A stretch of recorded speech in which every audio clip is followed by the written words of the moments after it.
Good morning. I hope you're doing great. Welcome back again in another podcast. In our podcast of this evening, we're analyzing another piece of reading, very simplistic one.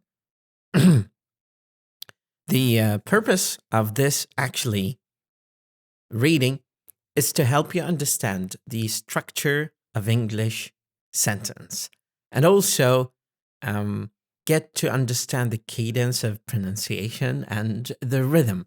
The rhythmic part of this structure is of high importance to deliver meaning and also to be able to understand the symmetry or the microscopic level or the microcosm of the structure of the English sentence.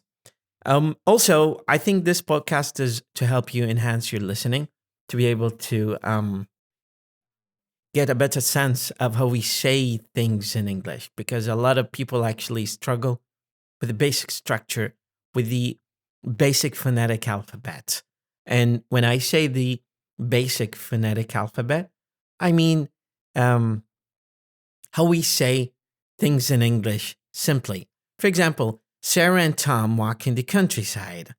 There is anatomy or an anatomical design to the way we say things in English, and that discerns for any person to be able to discern this kind of difference and understand the cadence and the structure of the sentence is of high importance to be able to get a grasp of better and lovely pronunciation of English. And again, there are probably multiple layers of why I'm doing this podcast. First of all, is to give you, let's say, sonic wave of sounds in English. We need to understand that also getting exposed to different kind of accents, different kind of dialects in English is of high importance. And it goes without saying that understanding the text in English, the texture of the sentence in English will help you speed up your learning and also your production of language. Think of it like a child who is probably 3 years old, and he is trying to get better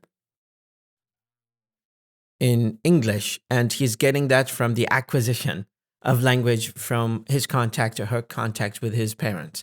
So the motherese he receives or she receives at home will be of a significant, crucial, and high importance for them to get a grasp of the nativeness of English. And so to speak, the picture or the footprint of the real English that he gets on the level of basic communication, at the level of family, or at the level of community, or generally speaking, at the level of society. So the kind of language that they have is actually the brainchild of his parents and the motherese he receives at home. So the more sophisticated the kind of terms that get exchanged at the parental level will be of high significance in shaping and reshaping the productive skills of the children in the future. Going back to the text here, I chose to simplify the text, reduce a lot of vocabulary that are, text-wise complicated, just to focus on simple things that I want to deliver through this podcast. One of them is the importance of cadence. One of them is the importance of de-stressing auxiliary verbs and stressing the verbs and nouns in English. Let me just reposition myself to be more comfortable talking to you here right now in this podcast. Sarah and Tom, look, I've reiterated one thing. If you look here, usually pe, be, te, de, ke, ge, the stop consonants in English get reduced at the end of words that are followed by consonants. So for example here, I do not say Sarah and Tom. I simply say Sarah and Tom. It's fluidy. It's smooth. It is buttery. It's of less effort when you say it that way. Let's imagine that you use Sarah and Tom. So you have to stop at and. And this is not something acceptable by most of native speakers. They usually say Sarah and Tom because the listener or the audience in general understand that you mean and without exerting enough effort to say and. So super emphasizing the coordinators here is of no importance. Plus, based on the previous podcast that I've said, this is a functional word. This is not a content word. And what by that I mean that this word serves a grammatical function more than a content indication.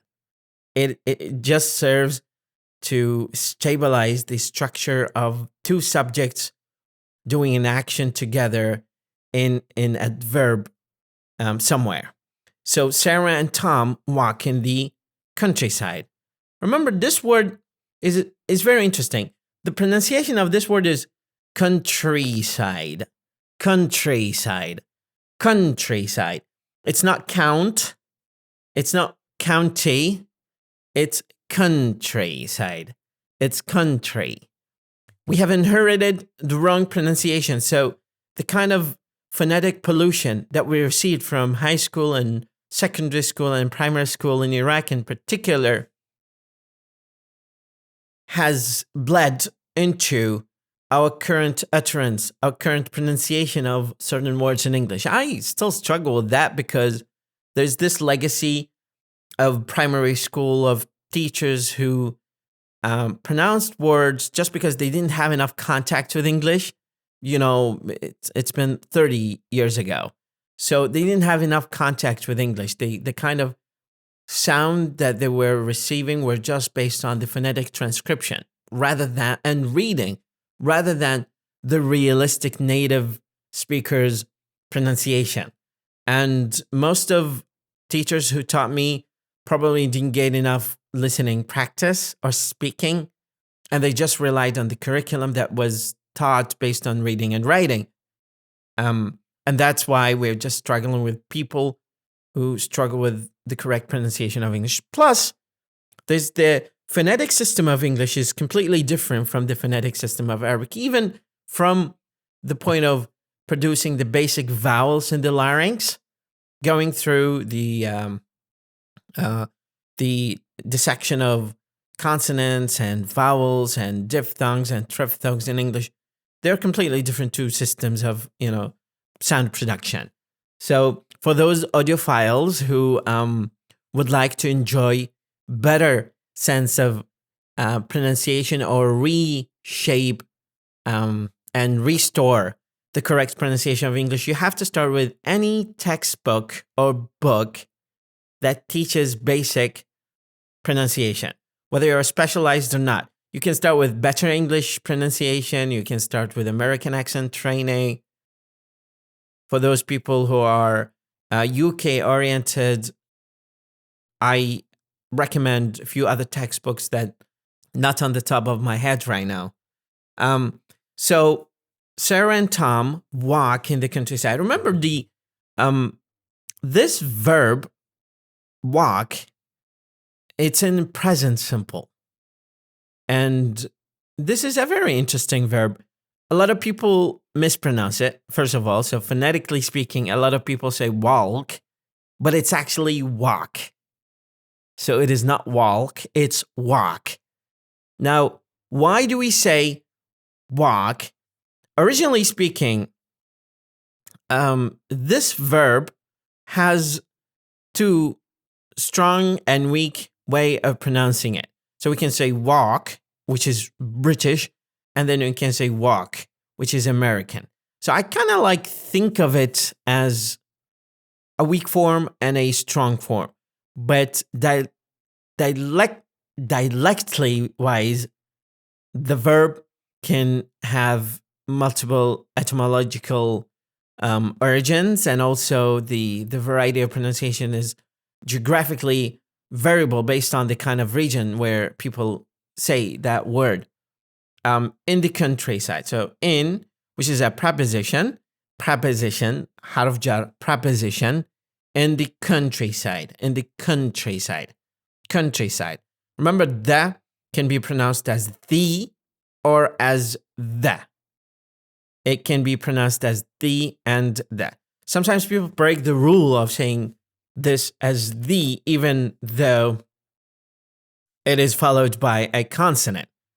Like what I did. I break the rule. I know the rule. I learned the rule and I break the rule. They feel tired. Very interesting verb. One of the common verbs in English, one of my favorites. Actually, Steven Pinker assumes, the psychologist and linguistician, he says he's one of the most renowned academicians around the world in terms of psychology, applied psychology, and linguistics, cognitive linguistics per se. Verbs are the chassis of English because they carry the tense, they carry the indicator of the doer of the action or the subject of the verb.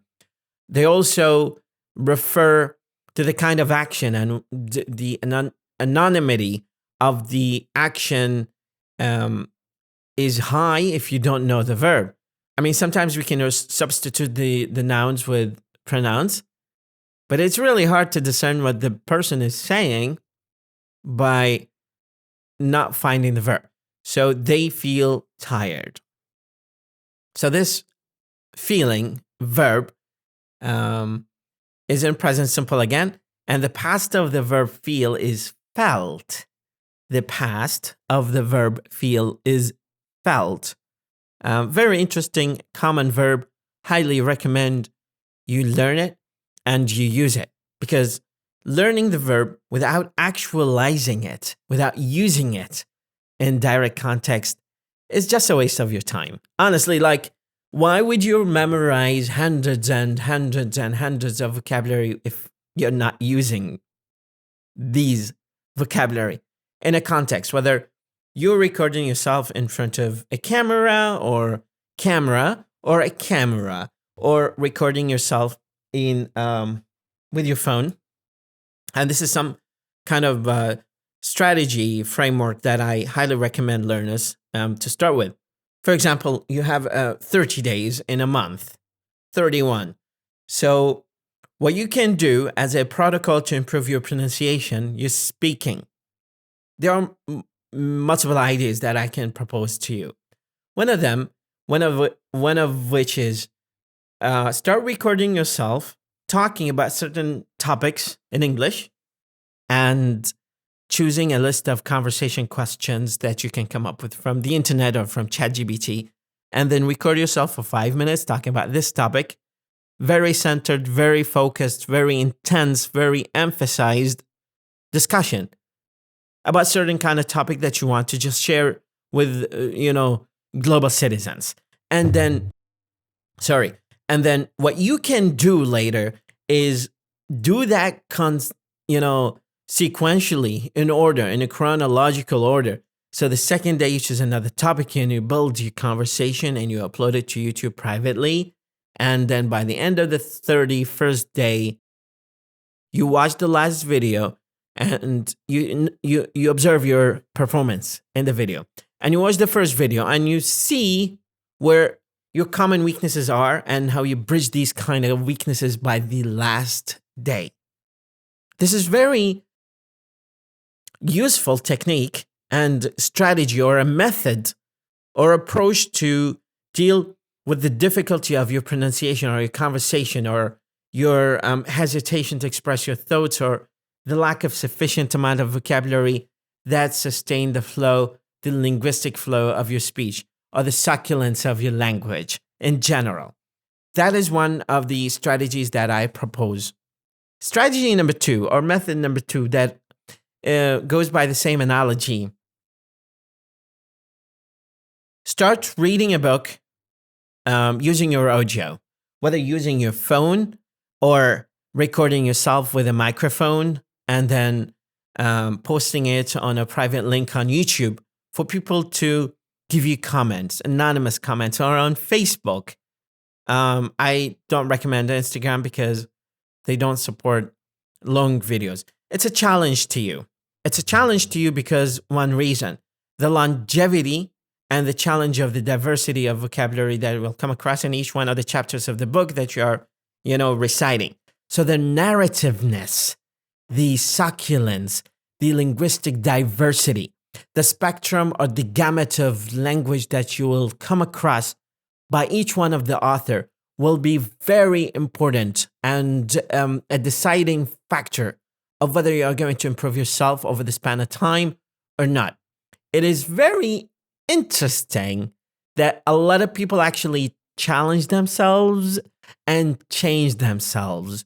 The kind of old method, the historically inherited from the previous generation of people who taught us English are not applicable right now. Are not applicable because approximately most of people right now have access to technological devices that they can utilize to learn using applications, using AI, having a conversation partner, people who can give you a hybrid sense of system where you can enhance your English from multiple aspects.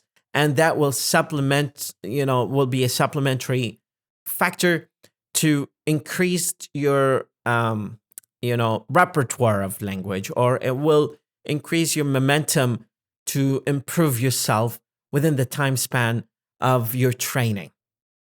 These are two strategies, but I highly recommend the latter over the former because it sticks with you for a certain amount of time frame, and you have to do a chapter every session. Maybe not necessarily a chapter if the chapter is longer than like 10 pages, but choosing a simple, common book, published online or not published online, and obliging yourself to and feeling committed that you need to record your voice using that. When you are narrating from this kind of text, you'll come across certain vocabulary that you'll have a struggle with. So you can jot them down on a side note, try to listen to them, and they are going to be the bricks in the wall that will eventually, build the strongest wall of language that will help you better your pronunciation, better your vocabulary, better your communicative skills, better your reading, because these neuron sheaths inside your brain should be getting stronger only through reading. Reading is dramatically improving people's cognition and reducing the amount of dementia on the longer time, especially for those aging people, or dementia and Alzheimer. Reading is one of the most influential things, considering the fact that it is not heavily focused nowadays because people are just focusing on visual content or YouTube channels and this sort of kind of like access to multimedia.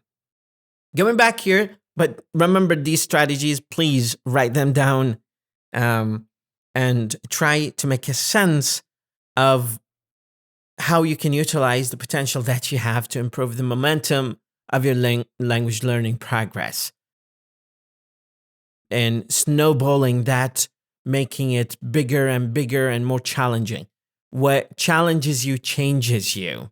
If you go by this rule, you don't have to explain what you're training on.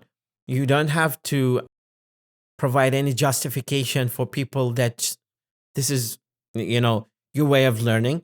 Just read the book, read a chapter every day, read for like 10, 15 minutes every day, but be committed to this time frame consistently for a month or 2 months. I guarantee you will be a completely different person. You will create a jump in your language learning process, in your language learning progress. And sitting back or sitting down. Let's go back here, back to the text. So they feel tired and sit down to rest. They feel tired. Tired here very interesting verb.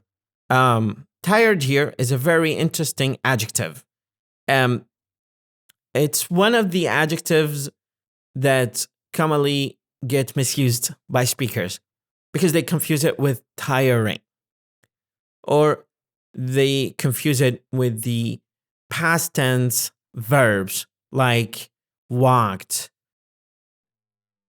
or any other verb that ends in ed, lasted, for example. It's an adjective. And sit down. So they feel tired and sit down. Remember, the silent here. They feel tired and sit down. I don't know why it's shifting to 7 when I just press on it. I think it's a glitch. It's a technical glitch with the application that I'm using right now. They sit down to rest. They sit down to rest. They sit down to rest. Remember, this is pronounced as to. Look at the second one. Don't look at the first one. This is commonly referred to as a preposition or infinitive plus verb. But here we look at the word rest. Rest. To rest. To rest. This is a function word. This is a content word. Because it is a content word, it gets most of the emphasis here. They think, remember, this is another present simple verb, and it means to ponder, to analyze, to have an idea about what they are going to do, which is eating a hamburger. So they think, the past of this verb is thought. The past tense of this verb is thought. They think about is another preposition. They think about hamburgers. A lot of people think of hamburgers as burgers are made of ham, but that's completely incorrect. This word is derived from the city of Hamburg in Germany, because the Duke of Hamburg came up with the idea of putting meat between 2 loaves of bread and eating it. And I think, historically speaking, this is what I read some time ago, but it has nothing to do with ham. As food. Remember, this is pronounced. Remember, this is pronounced as food. As, not as food. As food. As food. As food. Suddenly. فجأة. Suddenly. Suddenly. Suddenly. Suddenly. Suddenly. Suddenly. Suddenly. It rains or it trains. Remember, both pronunciations are acceptable. You can say it rains, which is what I prefer because I don't like to say t sound. It trains also is another way of, breathing 2 words together. They have 5. Remember, we just connect. Everything here is connected. Everything here is connected. So remember, just like you're dragging a piece of wire and trying to sew and trying to connect each one of words here into one single straight wire. This is what you have to do. You entangle words in the structure of a sentence. So, for example, they have 5 kilometers before they reach the car park. You should go like the wave of water when you're pronouncing these words. They have 5 kilometers before, not before. It's before. Very important word. Highly recommend you give it a little bit of focus when you're pronouncing it. It's a very common word and a very common adverb in English. It's before. Before they reach. قبل أن يصلوا. Before they reach the car park. Car park. Look. Car park. موقف السيارة. Car park. Car.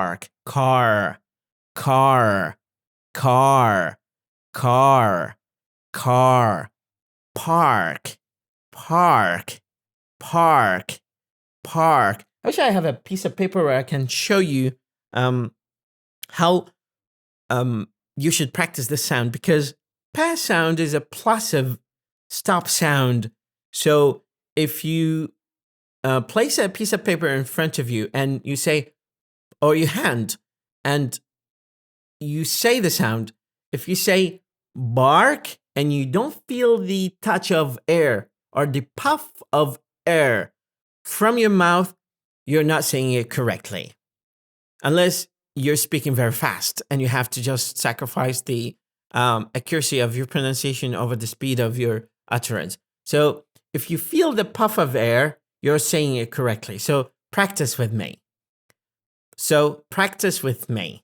Practice with me or with me. Both are acceptable variations of the pronunciation of with or with. Practice with me. Park, park, park, park, park, park. Let's say 7 times. Park, park, park, park, park, park, park, park. Do you see? So there is a puff of air. If you place a piece of paper, you'll realize it better. But I'm using my hands because I'm not having close access to any piece of paper on the back. So the point that I want to make here, practice, practice, practice. 3 P's. Try to get a sense of how we say that in English, because the larynx needs to be trained. Your mouth muscles of pronunciation needs to be trained. Your mouth needs to be trained. Again, your mouth needs to be trained. His mouth needs to be trained. Her mouth needs to be trained. My mouth needs to be trained. Our mouth needs to be trained. Your mouth needs to be trained. These are what we call in English possessive adjectives. Possessive adjectives. صفات التملك. Possessive adjectives. We can replace them with my mouth, big mouth. So we can replace my with another adjective. So it's an adjective by what? It's an adjective by function because it refers back to the person. So it's a possessive, but it is by form an adjective, but by function, it's possessiveness because it refers to the possession of the mouth here and who this mouth belongs to. I think the case to be made here is that constant practice and constant listening to people speaking English, practicing with them will ultimately give you the best shot in language. It will actually make your English so much better and will approximate you from the kind of professionalism that you need in language, because nobody gets access to very fluent level in English without just exerting enough effort. So exerting enough effort is the determinant. It is the real factor. Being adamant, being stubborn, being able to overcome the kind of frustration that you get from following the cadence of practice and the consistency will differentiate you, will set you apart from the crowd who failed, who felt frustrated, who retreated, who felt defeated, who felt distraught because they are not capable of sustaining the flow of practice to become professional English speakers. And I emphasize the word professional because we cannot be native speakers. I cannot be a native speaker of English, but you can be a professional English speaker. And this is our ultimate goal, is becoming able to sustain enough amount of practice of English that enables you to understand and to be understood in language. And remember, language is just a means of communication. Simplify it, practice it a lot, and go to the next level. So they walk quickly. Quickly is here, it's an adverb. Quickly, it's an adverb. بسرعة. They walk quickly to avoid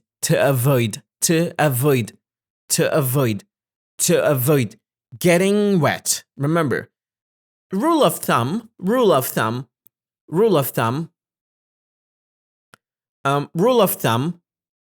don't say the G and ing. Just don't say it. Maybe I am a little bit extreme here, but just don't say it. They walk quickly to avoid getting wet. Not don't write it, but don't say it. They walk quickly. Look, they walk quickly or they walk quickly. They walk quickly. They walk quickly. They walk quickly. They walk quickly. They walk quickly. They walk quickly. They walk quickly to avoid. They walk quickly to avoid getting wet. So look at the cadence. Try to understand why we are saying it that way. It makes your English smoother. And because we shoot for becoming very smooth English speakers that do not harm the ears of the audience, this is how you should pronounce these words. Again, I highly emphasize you practicing and listening again and again and again and again and again and again to be able to become very professional English speaker. Have a wonderful day or evening. بضرب اللغة وليد خالد.